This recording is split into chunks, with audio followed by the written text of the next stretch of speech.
Welcome, I am Emir, and let's look back in hindsight. This video is part of a long series. BTIN Serie, Fair Use Saga, Linux Mint Saga. To watch the full video, click the link on the end screen or in the description. Thank you.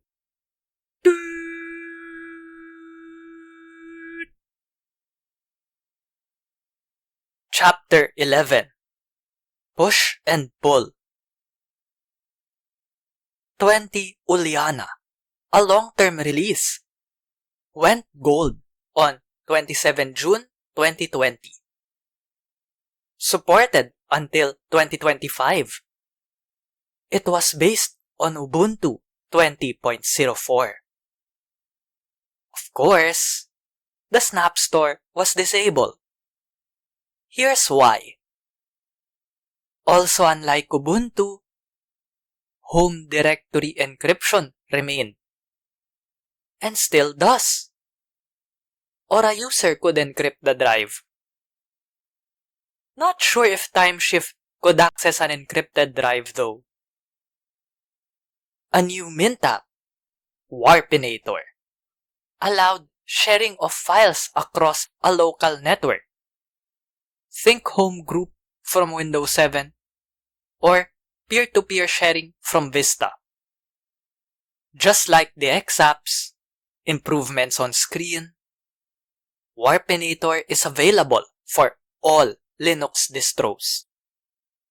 It is available for Windows, but I don't recommend GMG. Instead, go to https:// Am I really going to say the whole URL? Go to the GitHub page for Linux Mint /Warpinator, scroll down, click slowscript/Warpinator-Windows, and then go to the right side to releases. Warpinator was supposed to be just a code name. Windows style, not Mint. But come on! It's a cool name. Once again, the Mint team listened to feedback. Is it any wonder then that the name stuck? Wow, rhyme. Also, thanks to feedback, the Mint team stopped insisting on new colors. I agree, those look too in your face. Here are updates to NVIDIA Optimus support. Can't afford that, not enough patrons. And tray icons. Uliana shipped with Cinnamon 4.6 with improvements for Nemo and displays. The GDebi tool for installing .deb files received its current look. More improvements, login screen and system. A user could choose UI colors. After almost 15 years, Mint let go of 32-bit variants, at least for the Ubuntu version. Uliana came with only 64-bit Cinnamon, Mate, and XFCE flavors. A belated Christmas gift thanks to bugs. Better late than buggy, I guess. 20.1 Odysee went out on 8 January 2021. Supported until 2025, Odysee was another LTS release. The Mint team continued its streak of new apps with web apps, which could turn websites into desktop applications. Also an X app, so available for any Linux distro.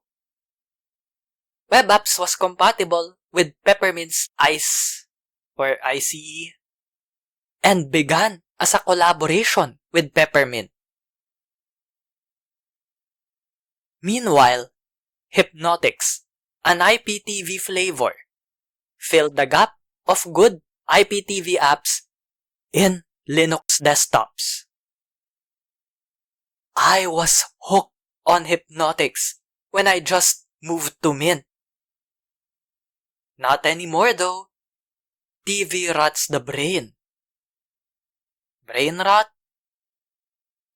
Hypnotics could show movies, TV shows, but not internet shows. Not yet. But Hypnotics is no Netflix. It does not provide content. Files could be added to favorites. This meant they would appear both on the panel, through the favorites applet, the menu, and on the favorites section in Nemo. On screen are more favorites related info. Cinnamon has matured, version 4.8. So, any changes are not earth-shaking. One is worth mentioning. The Mint team followed feedback from other distros, competitors. After all, Cinnamon is available for any distro. The clock in the login screen could now be configured. X said could automatically close brackets when used to edit source code. Behaviors of the primary and secondary mouse wheels, tilt, could be set in XViewer. And picks could filter by rating. Other improvements are on screen, including Mint Upload. Wasn't Mint Upload removed in 18.3 Sylvia? Wasn't Samba introduced in 19.2 Tina to replace Mint Upload? Odysee would come in 4 variants. The usual 3 and Cinnamon Edge for hardware that is too new and not properly detected. No more 32-bit support. Thank or blame Ubuntu for that. 20.2 UMA dropped on 8 July 2021, 5 months after 20.1 Odysee. UMA was also an LTS release to be supported until 2025. The Update Manager now included updates for Cinnamon Spices, notifications for updates, automation of Flatpak updates, and checking of power source before launching automatic updates. No automatic updates if running on battery. Finally, like macOS, Mint would include a bulk file renamer, XApp called something amazing, I guess, bulky. I wonder how much the marketing department got paid for that brilliant name. Another finally, Sticky brought sticky notes that look like sticky notes. Sticky noteception.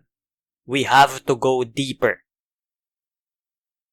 Thanks to third-party, non-Mint developers, again collaboration, Warpinator's Android app would allow transferring files between computers, phones, and tablets. On the desktop app, a user could choose the network interface, Wi-Fi, Ethernet, for transferring files. With UMA, Cinnamon now reached the big 5.0. Nemo now had content search and support for regular expressions. Again, shades of WinFS, and recursive folder searches. In dual pane mode, F6 would toggle panes. A new option in preferences allows sorting favorite files before other files. As usual, Cinnamon received performance improvements. The installed tab and the download tab for spices became consistent. Other improvements in Cinnamon included showing the player, status, artist, and title in the sound applet tooltip, more printing and scanning, XApps, and other improvements. UMA had the same 4 variants. After 2 years worth of work, the present Mint website debuted on 1 October 2021. I wonder if with Frutiger Aero nostalgia, the 2008-2009 website, 2007, would make a comeback. Teka muna.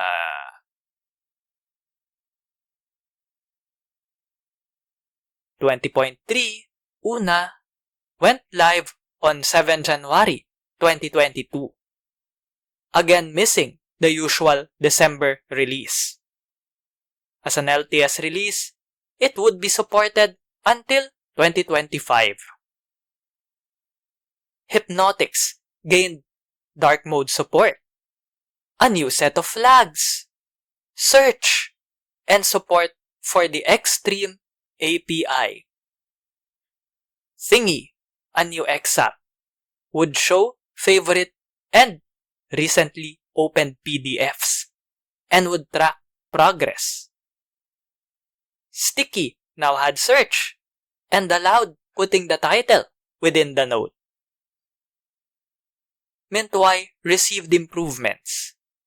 Title bar buttons became larger, corners rounder, and accents less.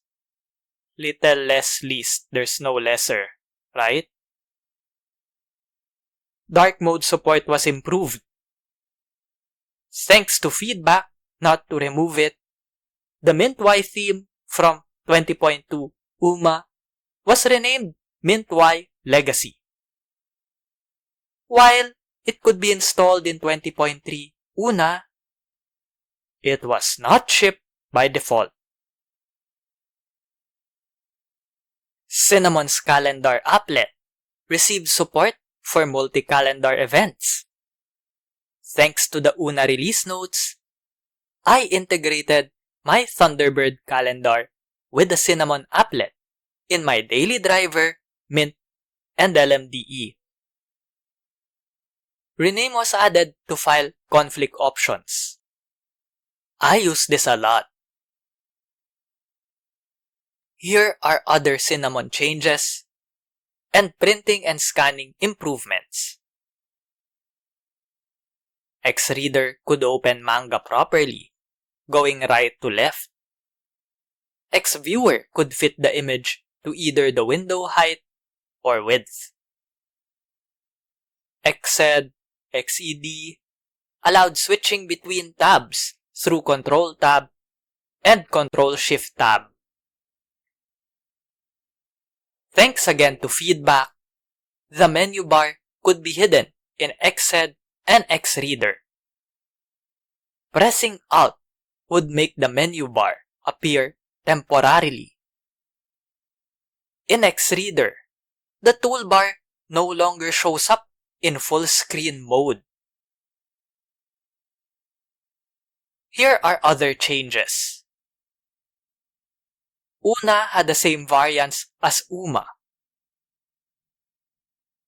On 20 March 2022, the Mint team released LMDE5 LC, an LTS release based on Debian Bullseye. or 11.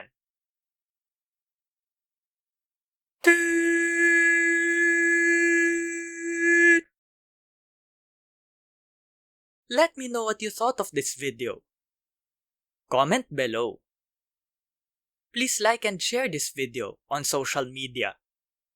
Subscribe and ring the bell. Watch all Emir's BTIN Balik Tanaw / in Hindsight. Support the show on Patreon, on PayPal, or through crypto. Thank you to my sibling G-G Arts for my avatar. Check out and support her work by clicking the links in the description. To watch the full video, the link should come up here on the end screen now. Thanks for watching. Stay safe and take care.